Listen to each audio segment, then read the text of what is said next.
Hello, everybody, and welcome to WOW Live, Word on Wednesdays Live. It's great that you could join us this evening. It's great to have you listening in. We're together tonight to begin a topical study on which the Word of God speaks authoritatively as well as foundationally. In fact, the Bible introduces the topic right up front. In Genesis 1:1, we read, "In the beginning, God created the heavens and the earth." A major part of my spiritual journey has involved the investigation of the subject of origins. From childhood, I've known Genesis 1:1, had it memorized. The verse assumes the existence of God right at the start, which means the Bible itself assumes his existence. There's no effort made in the Scriptures to prove that God is there. The evidence offered for his reality is in his handiwork, in the creation of everything that he's made. Now, in contrast to this theological view is the verdict of the assumed infallibility of a self-correcting human reason. Any time that the limits of this reasoning are pointed out, those limits are dismissed with an assertion that in time, all things will eventually be understood. We may not know it now, but we will solve the problem, right? The late Carl Sagan summarized the starting point of all human reason by also speaking of the existence of all things. He wrote this: "The cosmos is all that is, or ever was, or ever will be." Now, to understand how highly this view is held, and why this idea is constantly taught and touted as the be-all and end-all of reality and existence, just take note that the word cosmos is being treated as a proper noun in this sentence. That's the same way that Genesis 1:11 treats the word God as a proper noun. That makes sense. God is a person. I don't believe the cosmos is a person. Sagan's statement allows no room for God because he said the cosmos is all that ever was, is, or will be. It's clear who Carl Sagan is trying to eliminate. And as the Bible assumes the existence of God, so Carl Sagan and many, many others in the scientific community, the academic community, in the media, education, entertainment, government, and many other arenas operate under the assumption that the cosmos is the only thing that has always been and ever will be. They have to assume it to be so. It has to be an assumption because it's completely impossible to prove the eternal existence of the cosmos. You can't even prove it using science. Here is the ever popular, well-known, well-studied scientific method, which is meant to lead to accurate explanations of the reality around us. You happen to observe a particular phenomenon in nature, and you formulate a question like, how does that happen? What is causing that to happen the way it does? And you look into any available information on that phenomenon to see what others have to say about it. You do your research, and then you postulate a hypothesis to explain the phenomenon. Then you devise an experiment to test your hypothesis, and you observe what happens in the experiment, taking notes on what you are observing. Your notes form the raw data that accompanies the results of your experiment, and then you report your conclusions to others so that they might check your work, and the process may well repeat itself time and again. The problem with trying to determine scientifically what happened in the past is that the past is beyond observation. You cannot observe what actually happened, because you weren't there. You can't go back to Dealey Plaza in November of 1963 and see what happened there, right? You cannot observe what actually happened because you weren't there. Thus, you're going to have a very difficult time coming up with a hypothesis to explain the unobservable phenomena of history. And any experiments done are done to prove or disprove the hypothesis itself, not the phenomena. And if your hypothesis can't capture the essence of that phenomena because the phenomena it remains unobserved, then your hypothesis is kind of your phenomena. You've skipped the whole step in the scientific method, the very first one. And so in this case, you're not completely sure what the phenomena actually was in history. And if it's unrepeatable, which so many things in the subject of origins are unrepeatable, you can't really do an experiment to test that phenomena. You can't repeat it. You can't call the cosmos or God into your laboratory and have them perform for you, right? What other factors may have been in play when you weren't on the scene? You don't even have, in a natural-born phenomena, you don't have those other factors to really adjudicate what's going on. You can't be sure. Here is a burning question found in a hypothetical example. Suppose you enter a room where there's a lit candle sitting on a table, and I ask you the question, how long has that candle been burning? Now, that's surely a burning question if ever there was one. How long has the candle been burning? And so you decide to set up an experiment. You measure the height of the candle presently, and you watch the candle for an hour, and then you measure it again. And you determine the candle has burned down at the rate of 1 inch per hour. Now, that doesn't tell you, though, how long the candle has been burning. To apply your observed burning rate to the phenomena of this burning candle, you'd have to know how tall that candle was to begin with to get any kind of accurate measurement at all. And even if there were some way in which you could figure out how tall the candle might have been and hazard a reasonable guess, how do you know that the burning rate was constantly at 1 inch per hour? You don't. You weren't there to see it. There may have been conditions in the past that are unknown to you. Maybe, for example, I had a window open for a short period of time, and that created a breeze which caused the candle to burn at a higher temperature and thus an increased rate. But you don't know if that happened or not, because you are unable to make any accurate observations of what has happened in the past. And so the past will always and forever be fuzzy, unknown. The idea that the cosmos is all that is, ever was, or ever will be is fraught with similar problems to our candle issue here, not the least of which is the Big Bang that supposedly started it all. If the cosmos came from a Big Bang explosion, as they've been saying for decades now, more than a century, I believe, then how could the cosmos be all that ever was? Because the Big Bang would say that there was a time when the cosmos wasn't. Carl Sagan said he'd solve that one with the idea that at a certain point in the cosmos expansion, the cosmos would begin to collapse back in upon itself and form a central singularity, and then would explode again, starting a new universe. But nobody has any idea of how that idea could actually really happen. And for the cosmos to eventually result in human life, with enough brains to think about things like a cosmos, it sure would take a lot of time and a lot more time for all of that raw material to somehow manage to organize itself. Remember, there is no room for God in the cosmos. You can't call him in and have him fill in the gap for you, according to materialists and their view.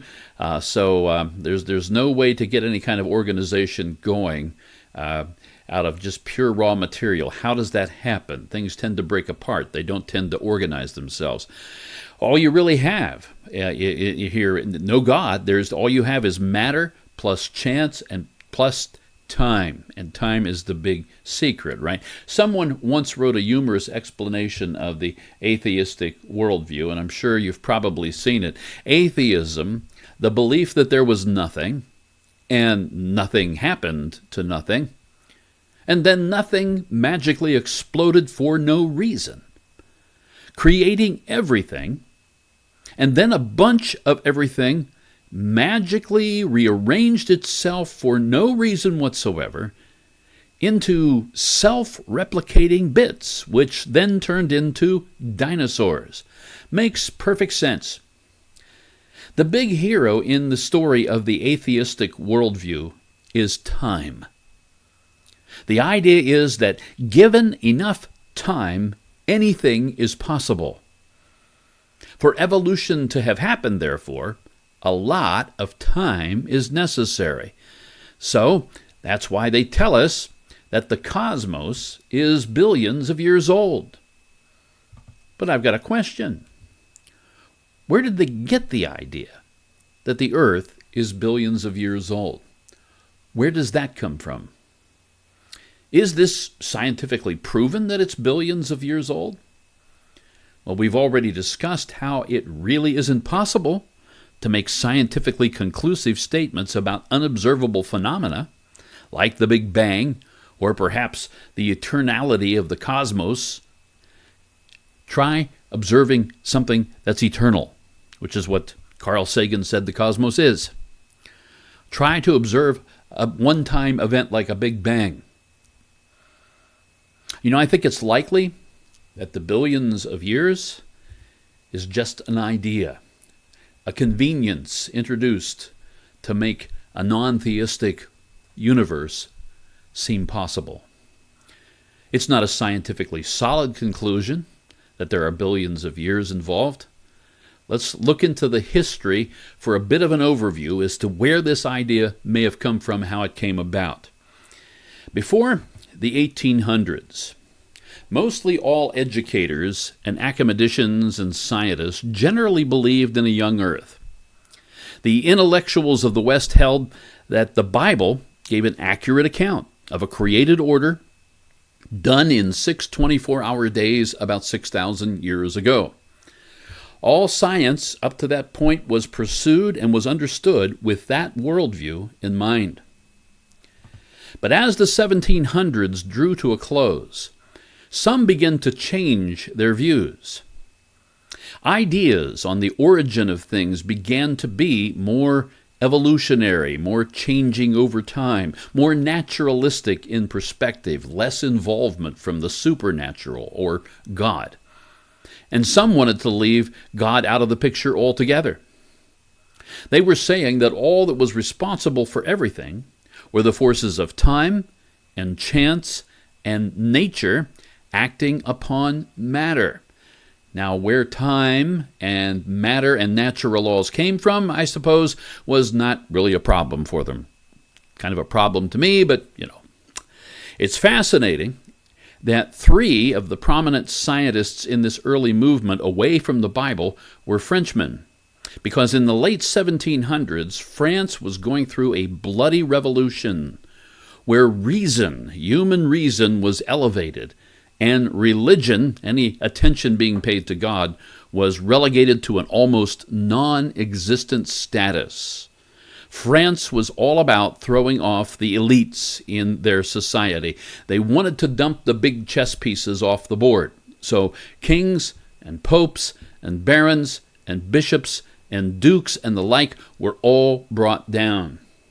I used this slide here in our WOW lesson back on January the 6th, 2021, which interestingly enough was the day of a supposed insurrection at our Capitol building. This particular etching is set in Notre Dame Cathedral in Paris, and it's a ceremony extolling the virtues of the goddess of reason. She's seated there, kind of just left of center in this picture, holding the big spear. I said back in January, the largest ceremony of all was at the Cathedral of Notre Dame in Paris. The Christian altar was dismantled, and an altar to liberty was installed, and the inscription, "To Philosophy," was carved in stone over the cathedral's door. Festive girls in white Roman dress and tricolor sashes milled around a costumed goddess of reason who impersonated liberty. And so there she is in her liberty cap, or the Phrygian cap. Of course, I was the one who added Papa Smurf in there right at her feet, standing in front of the goddess of reason, because he's wearing the same cap that she is. And I thought, well, we just got to get these two together. Anyway, Frenchmen leading the charge on the age of reason in science. The three French scientists of this new age of so-called reason, the ones we want to talk about tonight, are these three. There's Comte de Buffon, lived from 1708 to 1788. There's Pierre Laplace, 1749 to 1827. And Jean-Baptiste Lamarck, 1744 to 1829. So they're all 18th century guys, part of the latter part of the 18th century. Comte de Buffon wrote Epochs of Nature in 1778. He said that the Earth was here because a comet had collided with the sun. So the Earth began in this molten lava condition that took 78,000 years to cool off. I don't know where he got the number. Please note, this was not demonstrated in any scientific fashion at all whatsoever. There's no way it could have been, since it was an idea outside the realm of observation and measurement. An author of fantasy tales could have come up with the same idea. But de Buffon had the reputation of being a serious scientist, so his ideas caught on.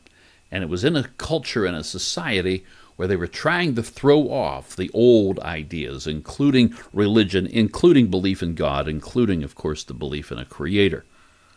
Pierre Laplace was a little different in that he imagined that the solar system came from a gaseous, nebulous cloud that gradually began to condense over a very long but unknown amount of time to form the sun and the planets. Interesting thing about that idea, the nebulous cloud idea, when I was a child, 5, 6, 7, 8 years of age, I had a book.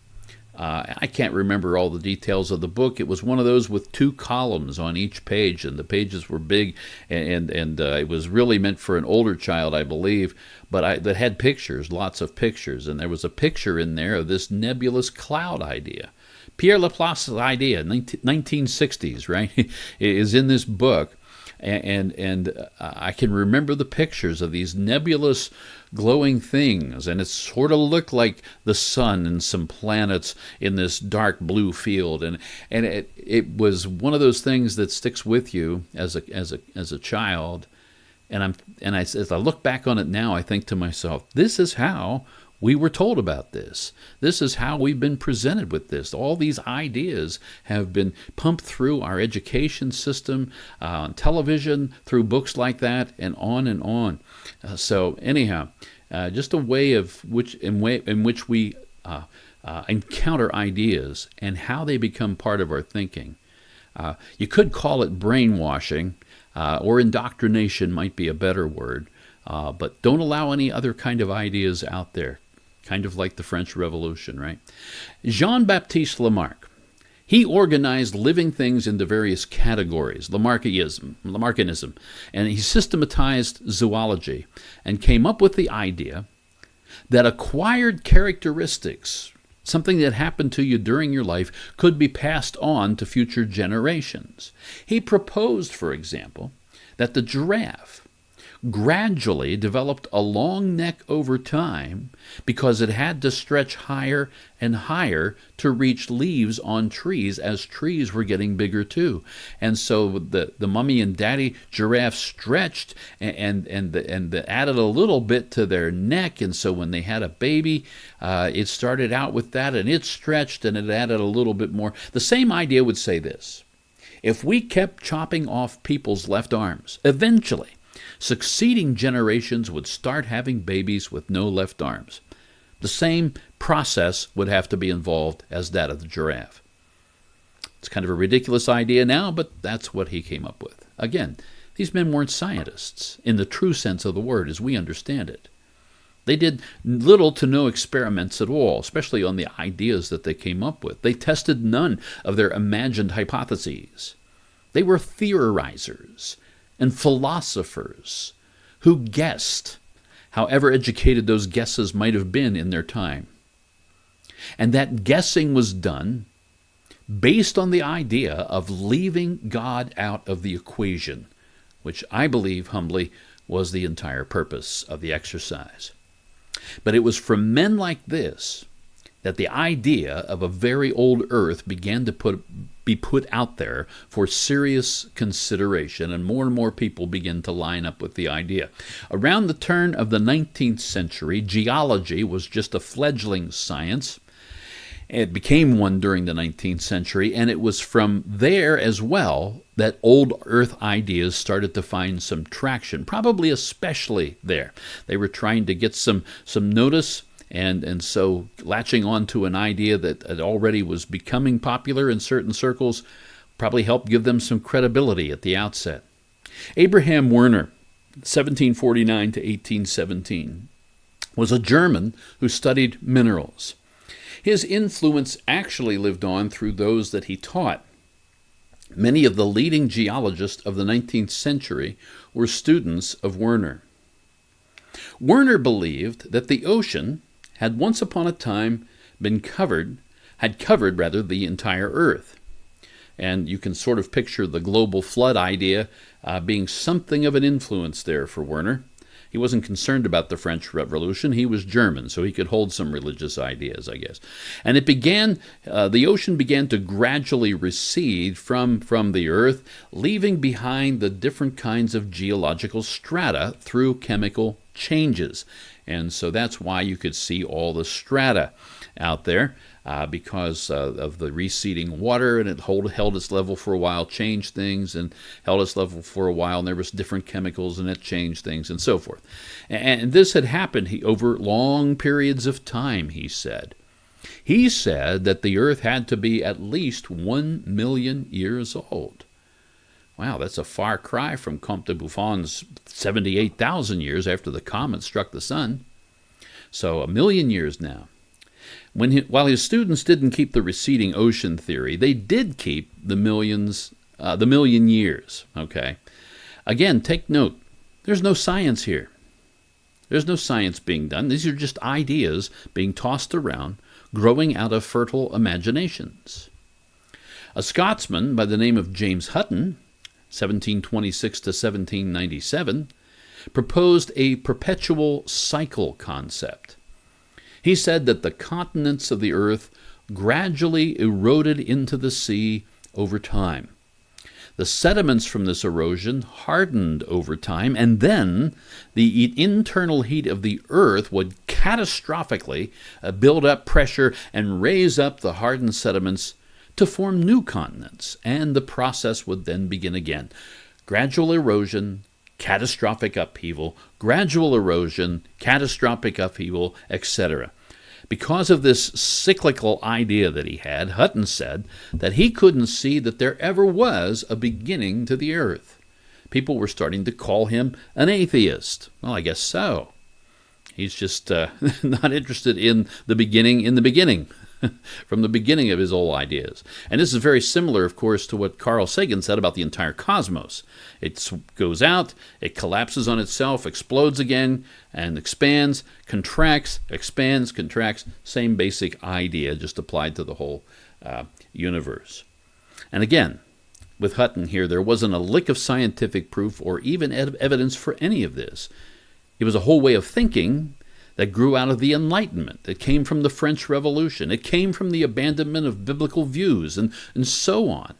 This was more rebellion than it was reason. But the idea, the notion of an old earth, was gradually solidifying, just like James Hutton's continents.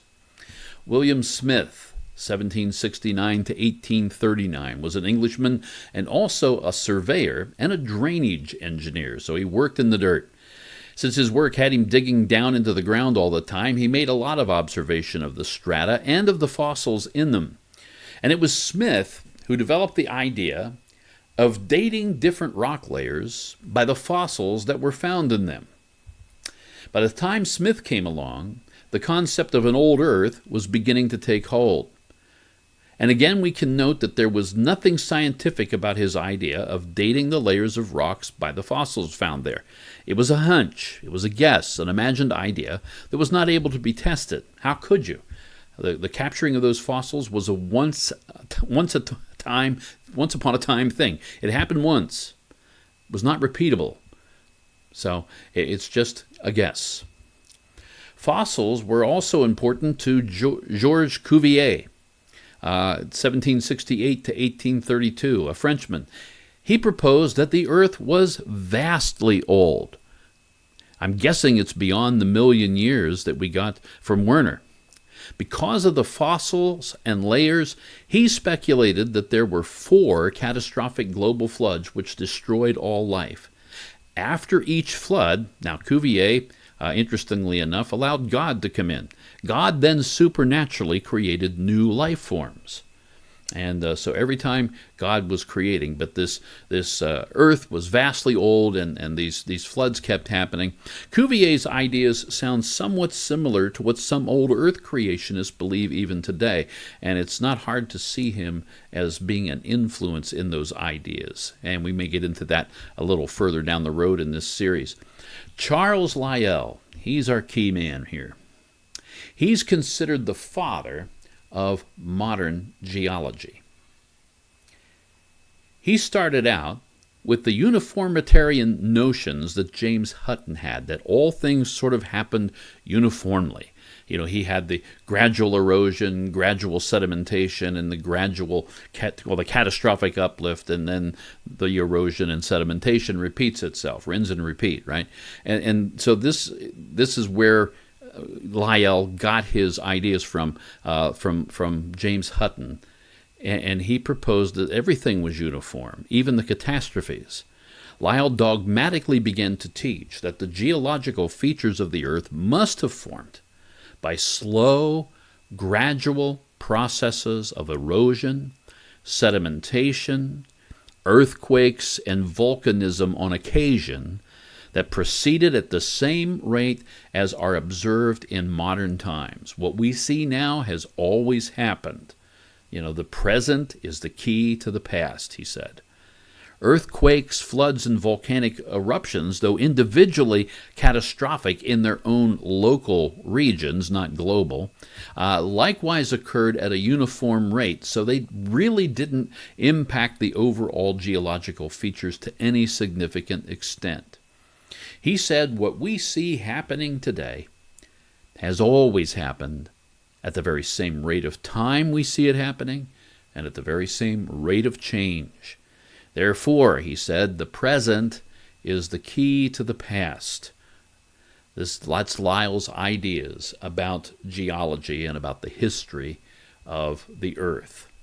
And he became the father of modern geology. So his idea, uniformitarianism, has hung in there ever since.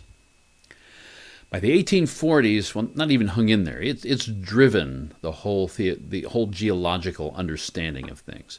By the 1840s, Lyell's theory of uniformitarian geology was accepted everywhere.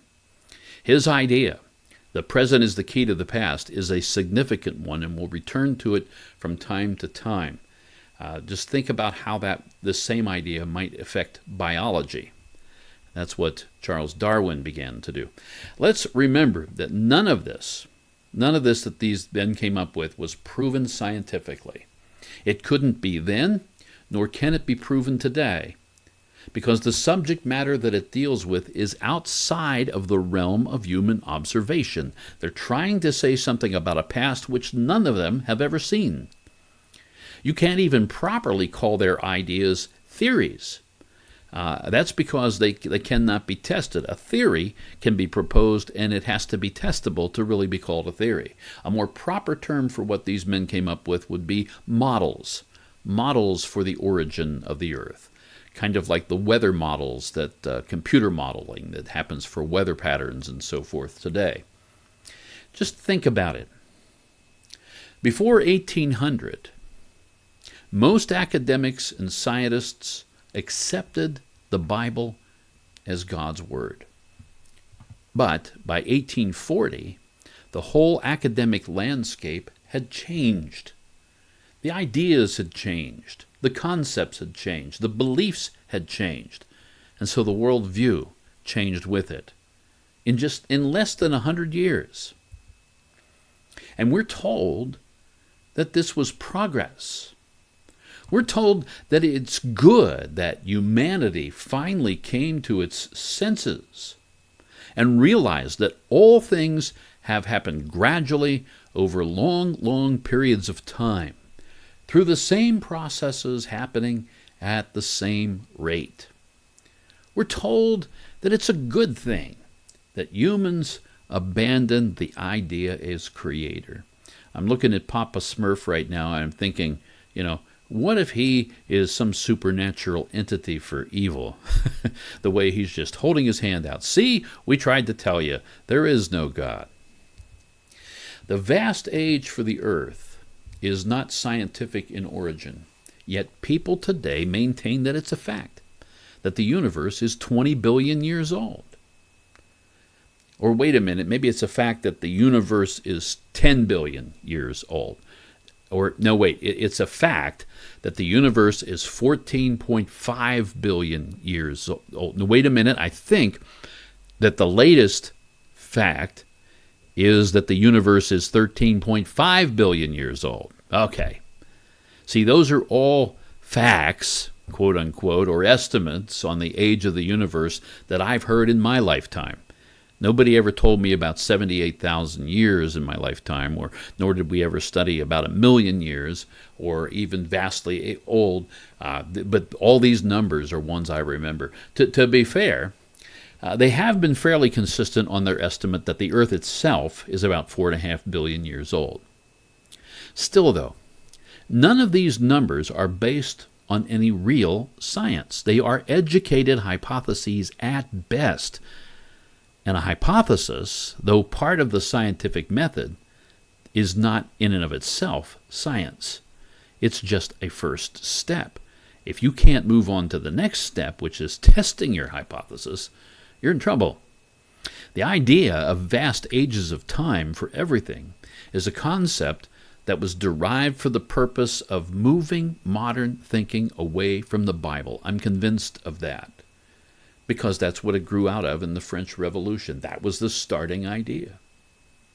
Here is what the father of modern geology, Charles Lyell, said in a letter to a friend and fellow geologist. Have to kind of read between the lines a little bit here to get what's going on. I'm sure, he said, he wrote to him, you may get into QR, the quarterly review, what will free the science of geology from Moses. We have to break it free from the writings of Moses, the book of Genesis. For if treated seriously, if we treat this seriously, the church party are quite prepared for it. A bishop, Buckland ascertained, we suppose Bishop Sumner, gave Urey a dressing in the British Critique and Theological Review. They see at last the mischief and scandal brought on them in the church by Mosaic systems, by things that Moses said. I conceived of the idea 5 or 6 years ago that if ever the Mosaic geology, read the flood narrative, if the Mosaic geology could ever be set down or put aside without giving any offense to anyone, it would be in an historical sketch.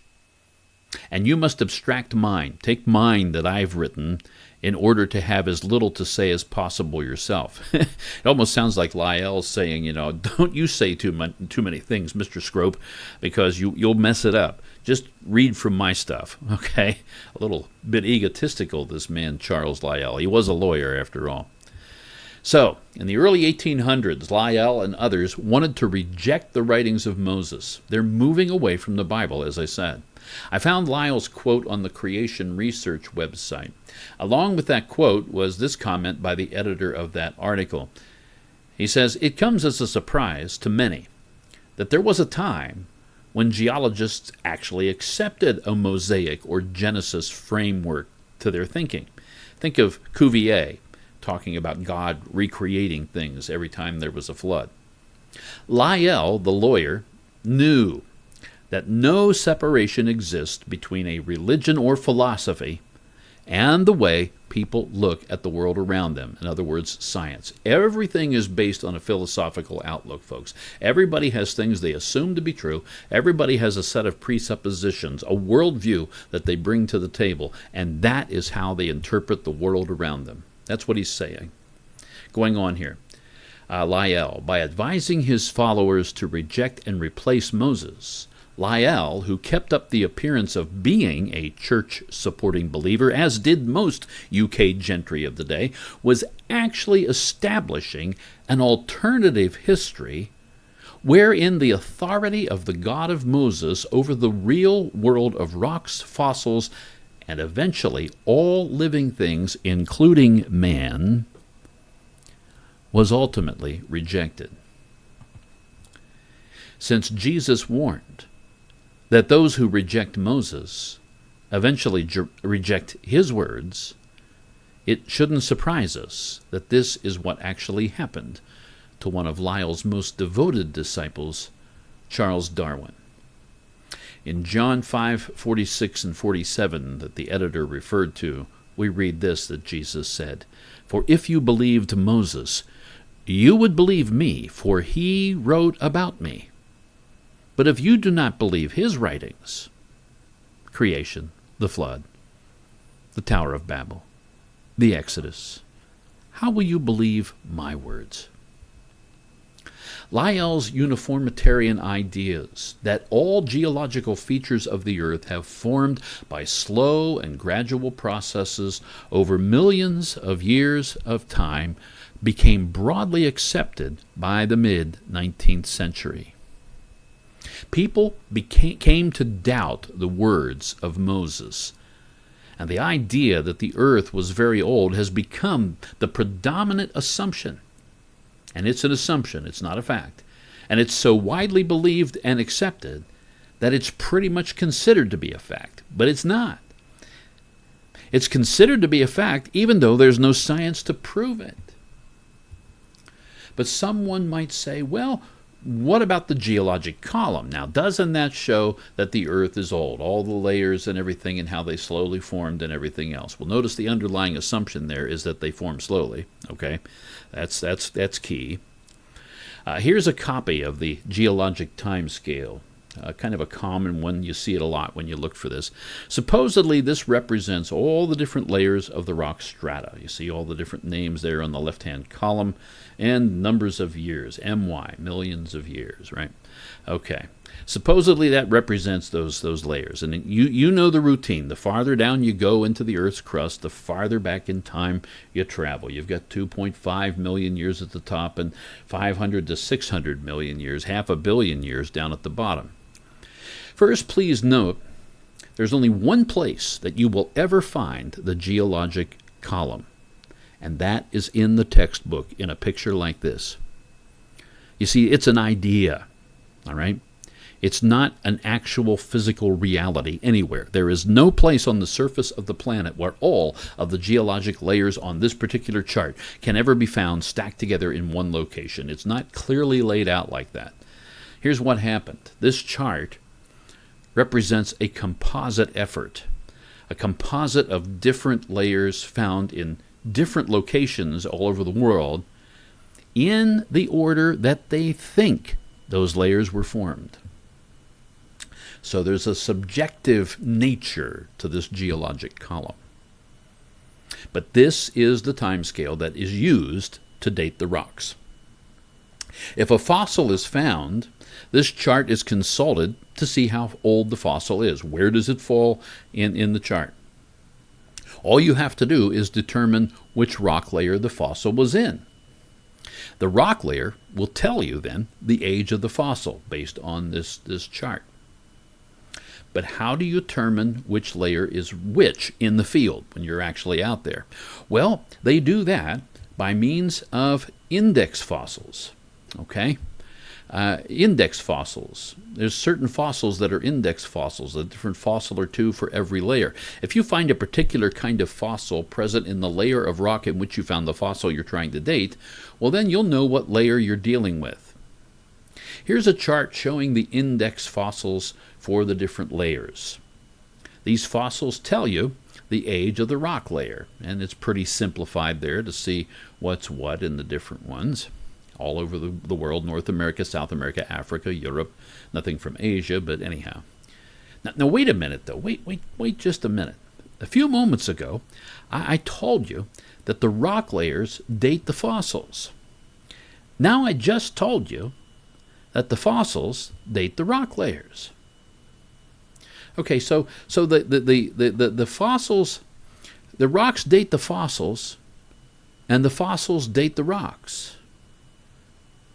That's kind of circular reasoning, isn't it? You're kind of circling back, as is common in political discussion these days.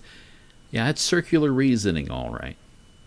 And there's no way for the geologists to escape this faulty way of thinking. It's a logical fallacy to have two things interreferencing each other and using one as the support for the other and then the other as the support for the one and back and forth like that. In fact, geologists will admit that it's circular. For example, in a 1979 interview with Dr. Donald Fisher, the state paleontologist for New York, Sunderland asked him, "How do you date fossils?" And his reply was, "By the Cambrian rocks in which they were found." So he's dating them by the rocks. And then Sunderland asked him if that's not circular reasoning. And Fisher replied, "Well, of course. How else are you going to do it? It's a necessary thing, see?" In an article entitled Pragmatism versus Materialism in Stratigraphy that was published in the American Journal of Science in January 1976, J.E. O'Rourke wrote, "The rocks do date the fossils, but the fossils date the rocks more accurately. Stratigraphy cannot avoid this kind of reasoning, because circularity is inherent in the derivation of time scales." See, this is admitting, basically, with this problem, this is admitting we can't see what happened. We're only able to depend on what we see in front of us, and it's not enough to be accurate. That's basically what's going on. The concept of the vast age of the earth is based upon imaginary ideas that men have come up with inability to observe them. They are therefore improvable assumptions, and it's also based on circular reasoning such as this. There is nothing scientific about the vast age of the earth that they tell us today. Hence, what we have reviewed here, folks, is the framework that makes up the evolutionary worldview. Any evidence that is found or observed today is interpreted using this framework, using this set of assumptions that the earth is old. That's an assumption, that it's millions of years old, 4.5 billion to be exact, that life is about 1 billion years old, that the Cambrian explosion happened about 500 million years ago, that the dinosaurs died out about 65 million years ago. All these things are assumptions because they're all based on what we talked about tonight. That's the key thing. The geologic column, index fossils, rock layers, that's all used to determine the age of things. And the age of the earth itself is based on guesswork, hypotheses, imaginative thinking. Therefore, you can't point to the evidence available today and say that this proves your worldview, because really, you have to use your worldview to interpret the evidence. And that's true of anyone, including the Christian. The important thing and difference I'd like to note here is, as Christians, we admit that we're using our belief system to interpret the world around us. We admit that there needs to be something from outside of ourselves to give us guidance on these kinds of issues. What happens when you try to create it without God is what happens and what we described here tonight. So, we're going to continue in this line of thinking for a little while, and then talk about some other things having to do with the origins issue. Now, I do want to tell you this. Next week, before I tell you that, I want to point out something. A good bit of what I came up with, I use several sources, but especially with the various geologists and early scientists in the late 1700s into the early 1800s and up through the 19th century, comes from this book by Terry Mortensen. Okay, it's kind of hard to get his name without a glare here. There we go. Terry Mortensen, The Great Turning Point. There was a point where everything turned. We noted suddenly everybody changed their viewpoint on things, and so this is where he's done most of his work, and he does a fantastic job of describing scriptural geologists and the fight that they had at the time to try to maintain the scripture and preserve their integrity in the fledgling science of geology. But this uniformitarian idea came along and overtook them. And it's an interesting study about the way people will change their minds. Not because they have a better idea, because they have an idea that they want to follow. Anyway, next week, there will be no WOW Live because I'll be away. I'll be away the whole week. So we're going to meet again in 2 weeks. Please make a note of that. I hope that you enjoyed some of this. Any feedback you give me on what we've said, any questions you might have, please shoot me a message in Messenger or send me an email, call me, whatever. Text me if you have my phone number. If you want my phone number, just let me know, and we can set something up with that. In any case, thank you so much for paying attention tonight, and we'll see you again real soon.